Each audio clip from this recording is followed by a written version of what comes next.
कहानी। दुर्योधन की पत्नी का कृष्ण भक्त हो जाना। दुर्योधन की पत्नी का नाम भानुमति था।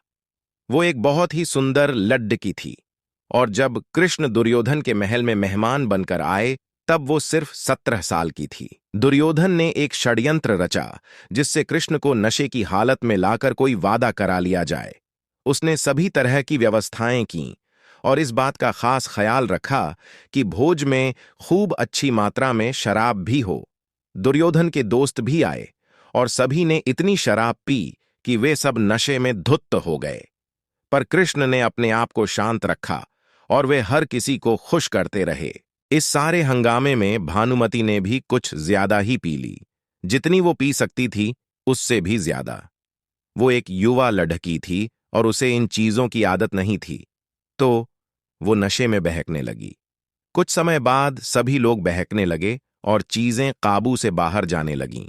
भानुमति अपने पर काबू खो बैठी। वो कृष्ण से लिपट गई और उनके लिए अपनी इच्छा प्रकट करने लगी। कृष्ण ने उसे किसी शिशु की तरह संभाला और वे समझ गए थे कि स्थिति खराब हो चुकी थी। वे समझ गए थे कि भानुमति अगर कुछ गलत कर बैठी तो बाद में संभाल नहीं पाएगी और हस्तिनापुर की रानी का गौरव कलंकित हो जाएगा। इसलिए कृष्ण उसको उठाकर महल के अंदर ले गए और उसकी सास गांधारी के कक्ष में जाकर उनके हवाले कर दिया।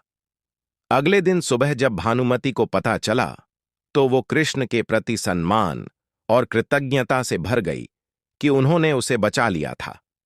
तब से वो कृष्ण की भक्त बन गई।